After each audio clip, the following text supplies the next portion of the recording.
তোকে কোয়ার্টারে কারেন্টের লাইন কে দিছে? আপনি দিছেন। কে দিছে? আপনি দিছেন। কে? আপনি দিছেন। পানির লাইন আপনি দিছেন। কে দিছে? আপনি দিছেন। কে দিছে? আপনি দিছেন। তোর মায়ের বিয়ের খরচ কে দিছে? আপনি দিছেন। তাহলে তুই শান্তি থেকে আমাকে ভোট দিবি না কেন? তুই আর তোর পরিবারের কেউ ভোট কেন্দ্রে যাবি না। এই ভুকা নাঙ্গা লোকের জন্য আপনি কি না করছেন? তাদের উচিত নিজের পয়সা খরচ করে অটো ভাড়া করে আপনার বাড়িতে এসে ভোটটা দিয়ে দাও।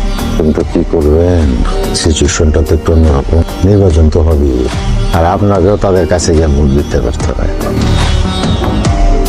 সারাদিন বসে বসে মোবাইল টিপলে পড়াশোনা করো কখন? খালি বলো বিদেশ যাবো বিদেশ যাবো। কি হচ্ছে তোমার? এরকম খ্যাটখ্যাট করতেছো কেন? ধরে নাও এটা তোমার অসুখ, তোমার ট্রিটমেন্ট দরকার। সামনে ইলেকশন, এখন মানুষের লগে ভালো ব্যবহারের দরকার আছে। বাংলাদেশের জাতীয় ক্রিকেটারও তার কাছ থেকে ট্রেনিং নেয়।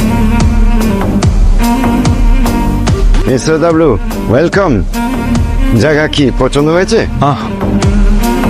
এখন আমরা সত্য হওয়ার সাধনা করব। Let's turn to face each other. Very good. Milan, please stand.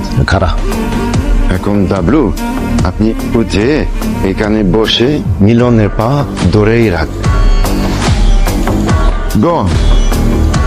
ঘুষতে গেলে আপনার ছোট হওয়ার সাধনা। I 14th generation. I 28th generation. I 56th generation. Ego কমাইতে আসছে। আপনি যদি এতই কামেল বান্দা হন তাহলে ক্রিকেট টিমের অবস্থা কে?